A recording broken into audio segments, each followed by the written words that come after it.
what the hell is going on? Well, if you want to know what communism is, people, it goes by wonderful acronyms like the Global Alliance for Responsible Media, which was an initiative of the WFA, which was the World Federation of Advertisers, which is a partner of the WEF, the World Economic Forum. Great. And their goal, their stated purpose, allegedly, was to ensure safety and thinking of the children in online content. Yeah. Okay, so there has been a lot of focus on these boycotts against social media companies, Rumble and Twitter in particular, where they got taken over by people who promote free speech and actually allow counter-narratives to be expressed. Yeah. Massive boycotts. Yeah. And people thought, you know, Elon was being a bit of a baby. People think Chris Pavlovski, CEO of Rumble, exaggerating these boycotts, or at least, you know, claiming that they're unlawful when they're just people voting with their dollars, whatever. Okay, so the Rumble and Twitter just sued the WFA and a bunch of other defendants. Okay.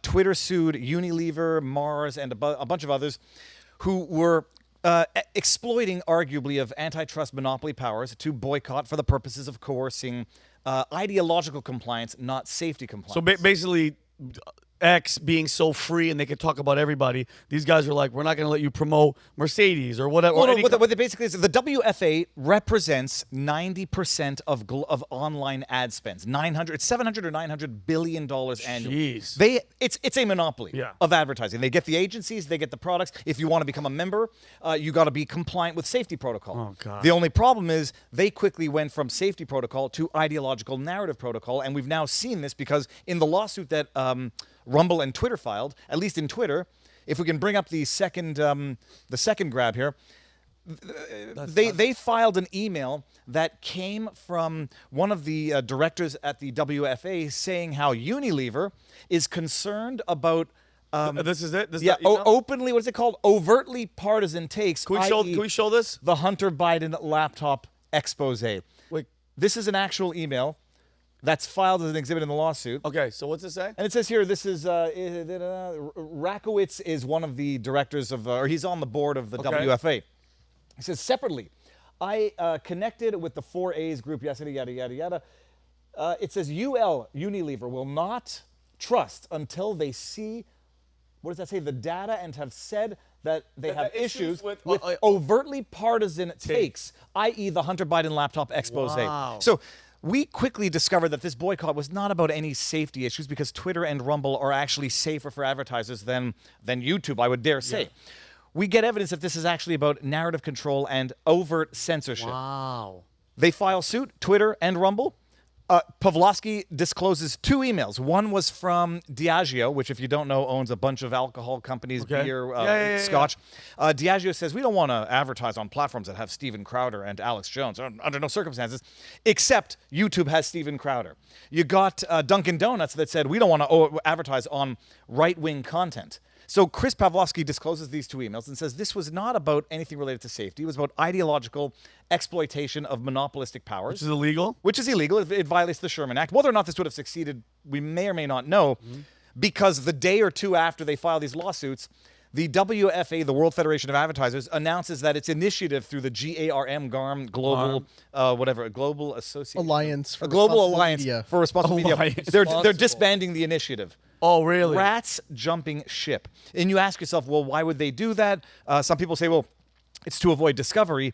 I'm not, look, former Quebec lawyer, I'm not convinced that they're going to avoid discovery because the entities still exist. Unilever still exists. The WFA still exists. They can still get these documents in discovery.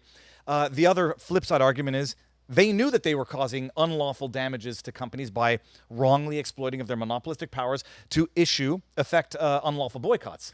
And so they say, we're going to minimize our losses now and just stop the initiative, bada bing, bada boom. But it's like the 2 days after they file suit, they're like, okay, well, shit, the jig is up and we're jumping. So did they, Elon and all them for X, is there like a monetary amount that they're going for this? Oh, it has to be billions, right? You imagine that. It's so wild also because they're exploiting of their monopoly to exclude certain platforms. Controlling a $700 billion ad spend, their average agency fees are probably 15%. They've got a cartel. This is basically a mob controlling it, and they're not controlling it for safety. They are controlling it to suppress the Hunter Biden laptop expose, which is election interference. Wow. And so the jig is up. there will still be. There should still be discovery if this survives a motion to dismiss. But it's. I mean, we have seen what they are doing. I just love. What's up, Connor? Oh well, like we talked about with Brandon when he covered the initial lawsuit for us on Wednesday. This has been the plan ever since Elon took over Twitter, and has likely been in place before, but under liberal-controlled Twitter, nobody even noticed. Similar to the Media Matters campaign that I mentioned, where Elon sued them as well, and they it was laid off a ton algorithmic of people. manipulation for Yeah. just following neo-Nazis and big brands to make their advertising show up next to pro-Nazi accounts, and then the advertisers pulled their stuff. Like, this is the very, very clear agenda of, if we do not like you, if we disagree with you on ideological grounds, we will make sure all of your money is taken away from you. There's really only one way Twitter makes money right now. Sure, you can try to buy Twitter Premium or whatever, but how much is that making them? It's unclear. Not. But just like how companies like BlackRock and State Street and Vanguard will use asset management to leverage companies into doing ridiculous things for liberal globalism, the advertisers do the same thing. Like, hey, you're a member of you don't want to be excluded from the responsible media, do you? Everybody loves responsible media. Come be a part of GARM. We'll represent you. But then if you don't toe the line, there's consequences for the companies as well. Bankrupt you. Exactly. And that's why I love this type of stuff, bro, because it's almost as if everything that they try to do, everything that these leftist scumbags are doing, it's only a matter of time till they get exposed, bro. It actually feels good. Neil Oliver, the Scottish journalist. Yeah. Amazing guy. I love him. I had him on. He said something that I'll never forget, where I said, the government is getting too big to fail. And he says in his wonderful accent, no, it's getting too big, it has to fail. And we're at the point where I believe, there's that expression, rice paddy to rice paddy in 3 generations. There's a Scottish version that the kid works, the father earns, the grandfather sells, and then the grandchildren beg. Yeah. Basically, Cycle. you're born into a system that you didn't build. You take it for granted, and then it falls apart. Yeah. Friggin' the baby Alex boomers. Soros. No, the Alex Soros getting involved in George Soros' empire. He didn't build it. He doesn't know what goes into it. Doesn't know how to work it. It will collapse. Yeah. Good. Understand though, and it's clear as day.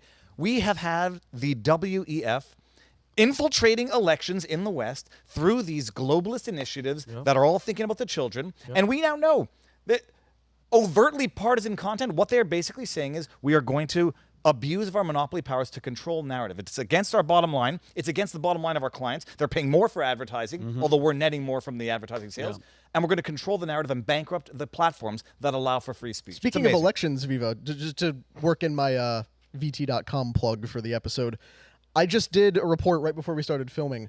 There's a company called Smartmatic that does voting software and builds voting machines.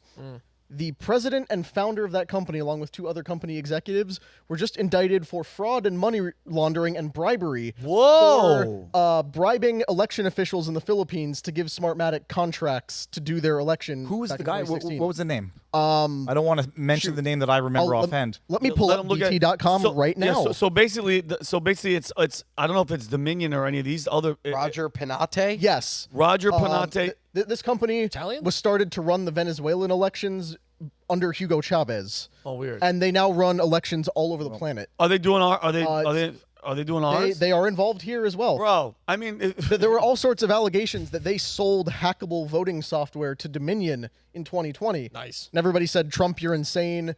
There's no evidence of this. And, yeah. God forbid anyone mentioned Dominion voting machines. Yeah, they'll get that sued. might put VT out of business just for doing this segment. But it's important that now suddenly company executives are being indicted for fraud and bribery.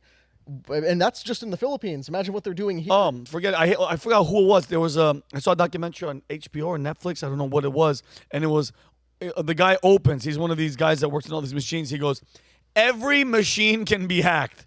But everybody knew it for the decade leading up to 2020. Yeah, exactly. Everybody knew it. So no, they're trustworthy. And then you hear reports of people putting in thumb drives. Or putting in like a Biden, a Trump vote, and when it spit it out, it wasn't it was a Biden one. What's that noise? Oh, I just heard something. Yeah, it was a car reverse. Oh, and by the way, just for the viewers at home, There's a huge thunderstorm. There's thunder. When you said rumble, thunder hit. And not just that, I heard. I was like, did I leave the windows down on the car? Oh no, on I'm your car. screwed if I did. But it was crazy. But yeah, man, it's wild. I'm just happy. I'm so happy, bro. I'm so happy because they went after, and I always praise Elon. Dude, again, for all I know, he could be the most evil person in the world when it comes down to it because he looks like he's a freaking savior of everything. He's giving us everything, Neuralink, all the Mars and all that stuff.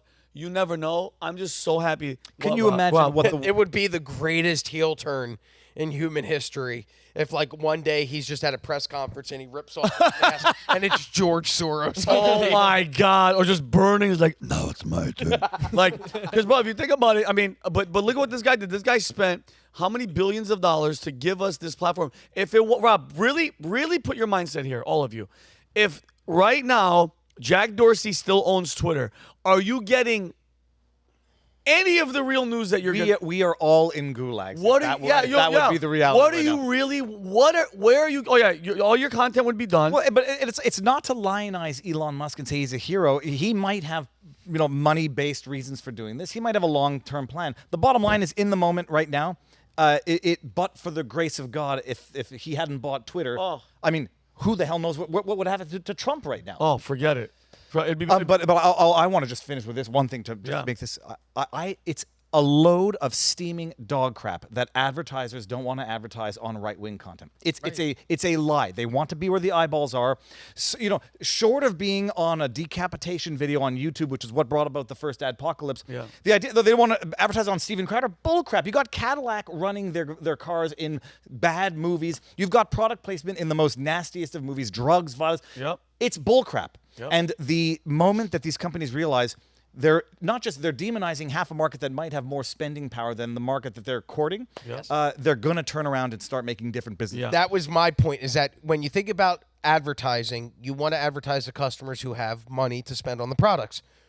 In my time, I've always found that conservatives have more money. And they're active. Yeah, so they're more wealthy. They're more likely to get behind products that they support and endorse. So why would you want to alienate that audience? You said it perfectly. Why alienate the audience that's going to spend the money for an audience who's not going? Yeah, it's like the Bud Light freaking Dylan Mulvaney. Like, what the hell are you thinking? Well, dumb idiot. And they learned their lesson. And Dunkin' Donuts saying they don't want to advertise on Rumble, bullcrap. I mean, and I had Chris on Pavlovsky. He's like, coffee is over leveraged on Rumble, where he had to explain what that means to me. He's like, the viewers of Rumble drink more coffee than the average viewer of YouTube. Bull crap that they don't. They need a little kick in the ass. They need a little hashtag boycott Dunkin' Donuts for them to realize who they should be not kissing up to, but just opening the market to those are your stopping customers. ideological idiots. What's up, everybody? Vincent O'Shaughnessy here. If you want to see me and the entire Valuetainment crew, we will be at the Vault Conference September 4th through the 7th at the Palm Beach Convention Center, hosted by none other than Patrick Bet-David and featuring Dwayne The Rock